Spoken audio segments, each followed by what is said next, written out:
안녕하십니까. 둔산동 동아쌤입니다. 이제 상담을 하고, 그 상담하시는 이제 어머님이 적어놓은 이제 궁금한 거 있어서 이제 녹화해 드립니다. 자, 그 상담하신 이제 학부형께서 어머니 동아리를 운영하세요. 독서 논술로. 그럼 독서 동아리를 운영할 때 책을 고르는 요령. 이게 어머니의 경우에는, 아버지는 좀 다릅니다, 또. 근데 이제 어머니의 경우에는 아이들 연령대를 검사를 하셔야 돼요. 그래서 아이들 연령을 조사를 해서 이 아이들에게 권하고 싶은 책을 어머니가 미리 읽고 싶어 하세요.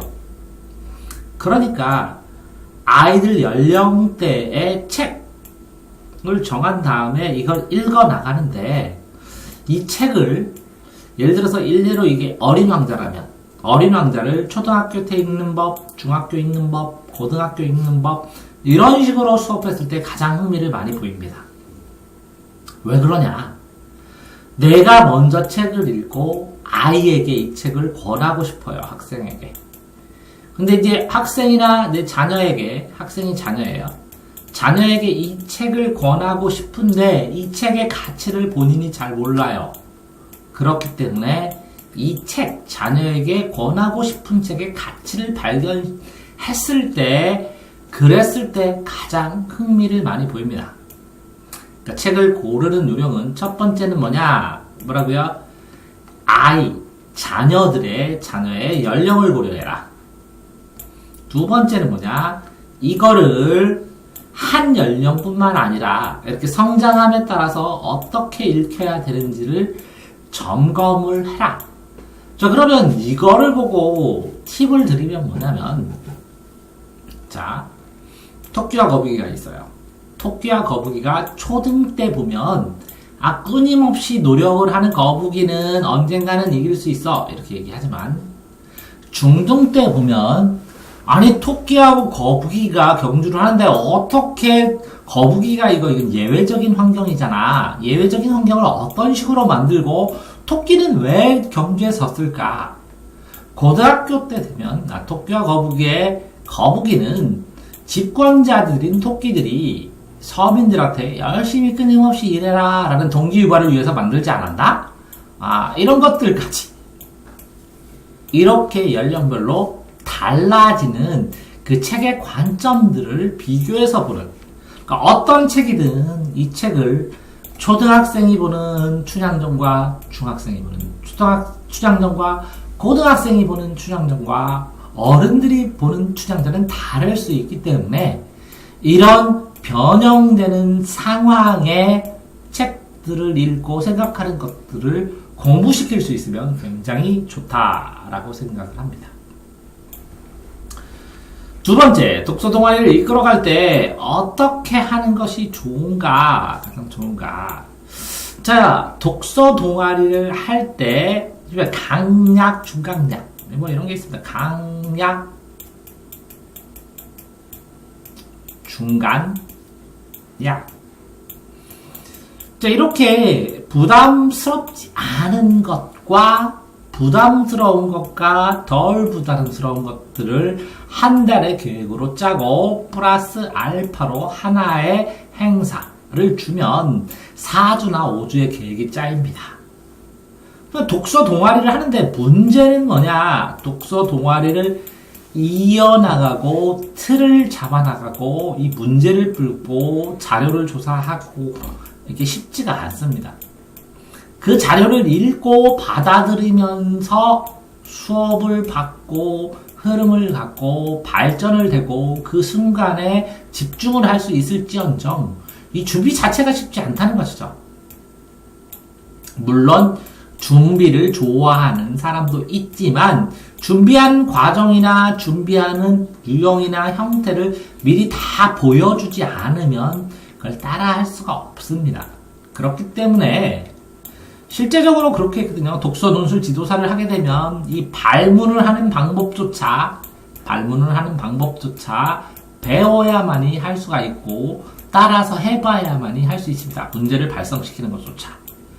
그렇기 때문에 독서 동아리를 이끌어 나갈 때 독서 논술 지도사들이 배우는 과정들을 잘라서 2단계에서 배워야 될 것, 2단계에서 배워야 될 것들을 순차적으로 가르쳐서 1, 2년 동안 독서 논술 지도사들이 수업을 준비하기 위해서 해야 되는 과정들을 순차적으로 가르쳐야 되고, 그렇게 수업을 준비하는 과정처럼 준비를 할 수 있었을 때 토론이 가능합니다.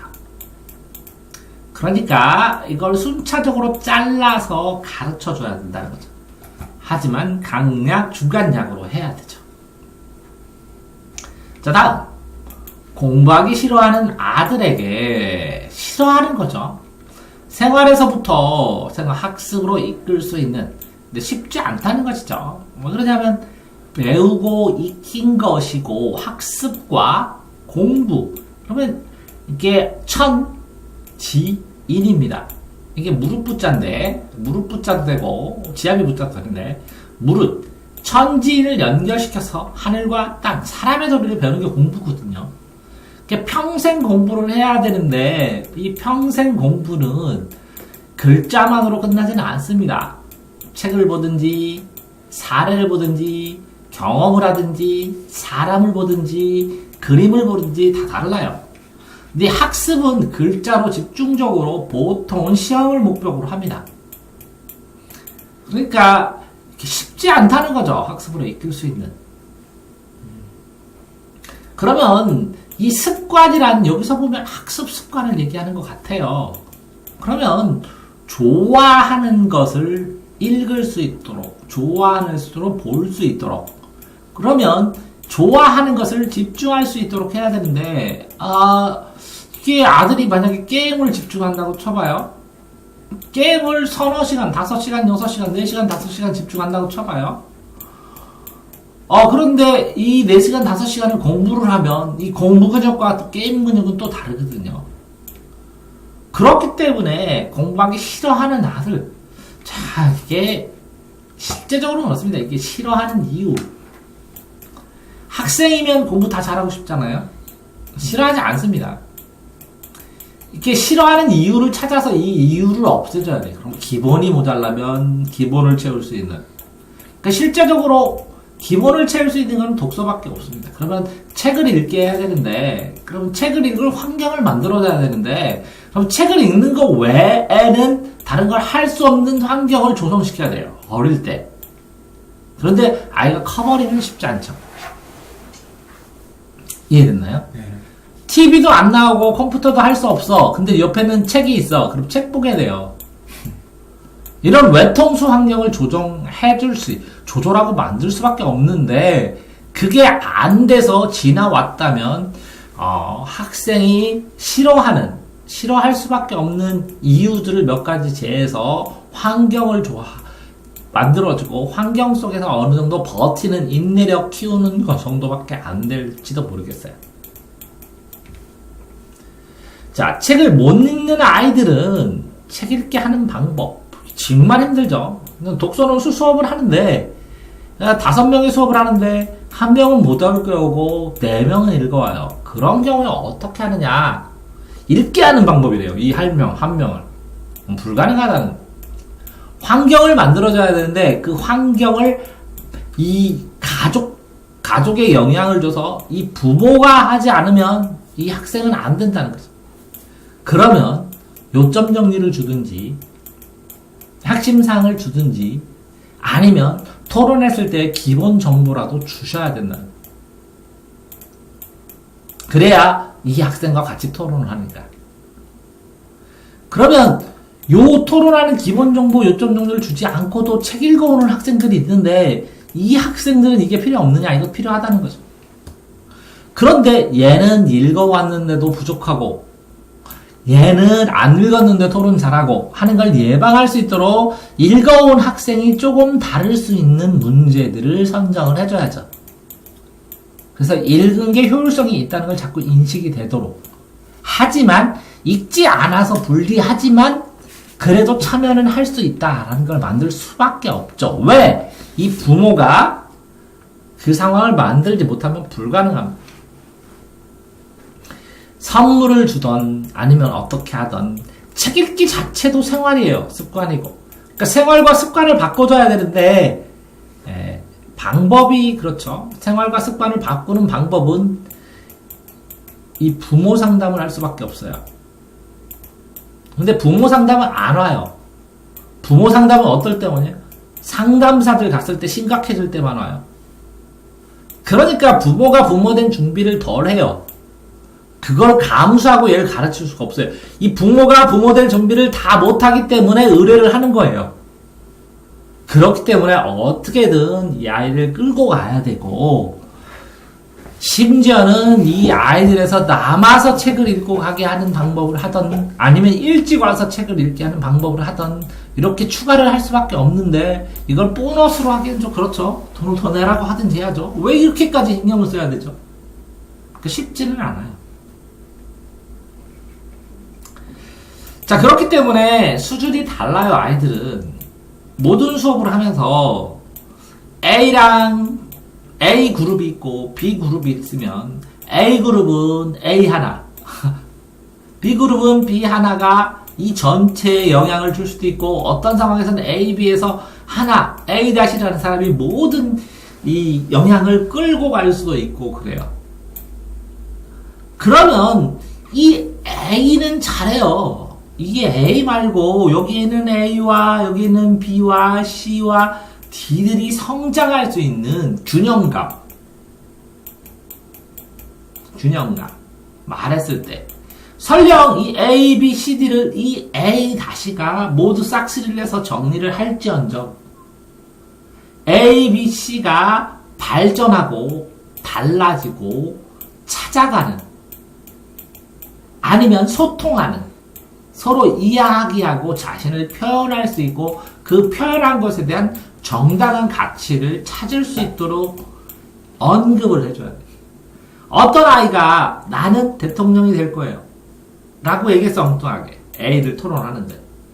그랬을 때 이 사이사이를 채워주는 게 교사의 역할이에요.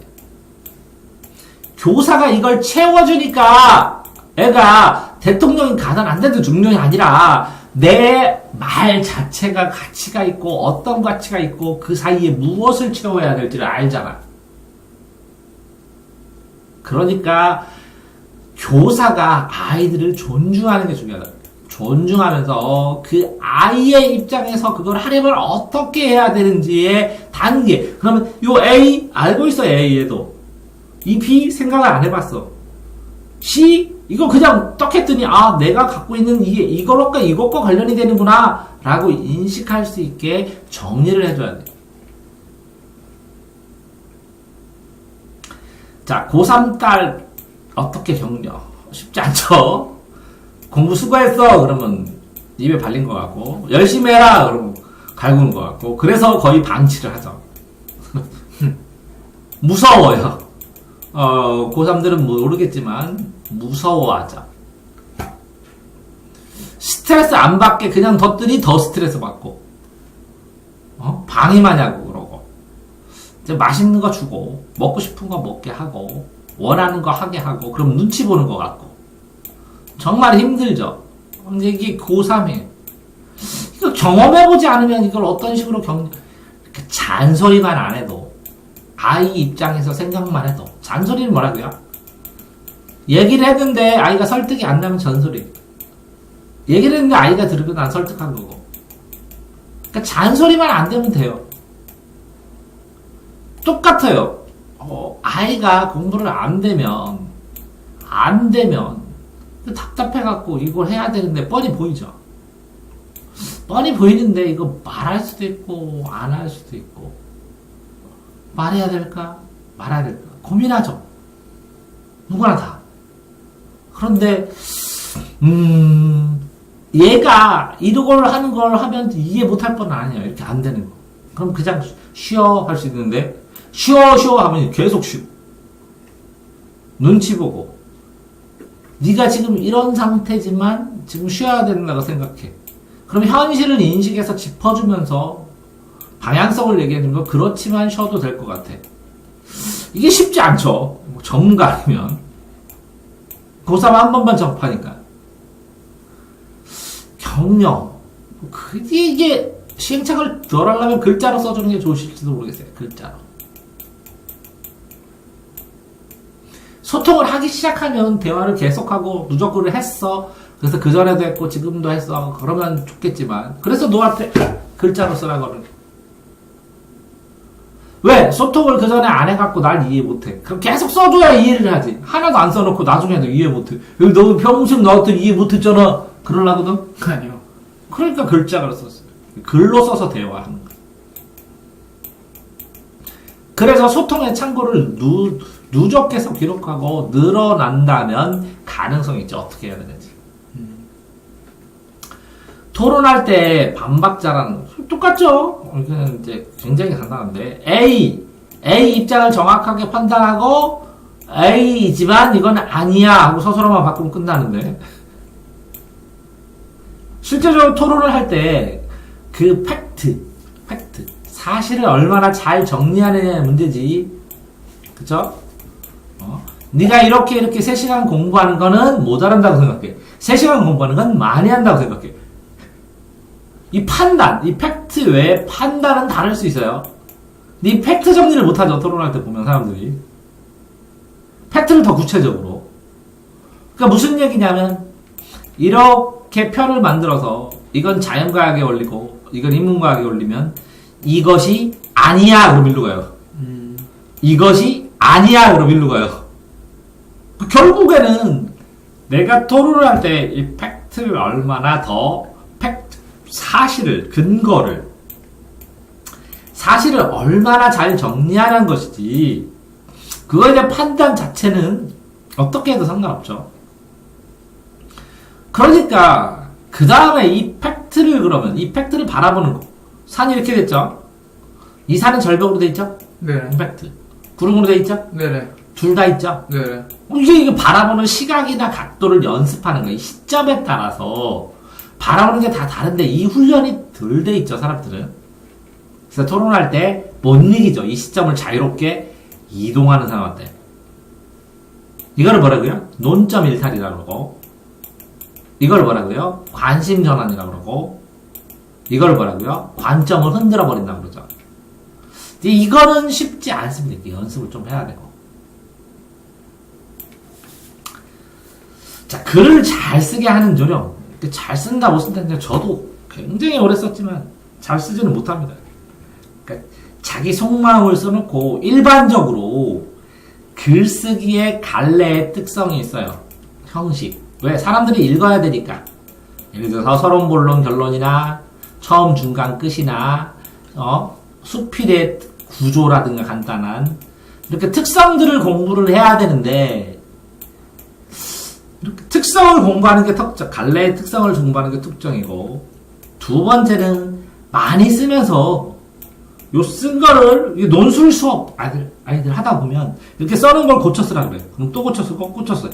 자기 피크치까지 자기가 할 수 있는 능력치까지 쓰는 건 잘 썼다고 볼 수 있어요. 그럼 만족하더라고요, 사람들. 첫 번째는 뭐라고요? 갈래 특성을 알아야 되고, 두 번째는 뭐라고요? 스스로 쓰고 스스로 자기가 고쳐 써봐야 돼.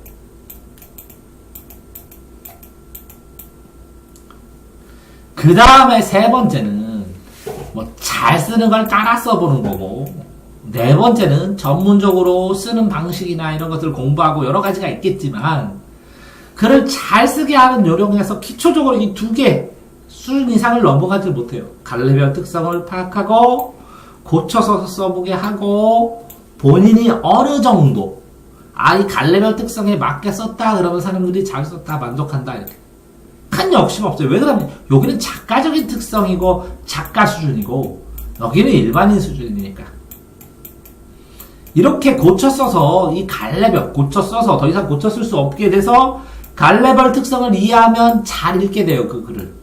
그러면 만족하더라고요. 됐어요?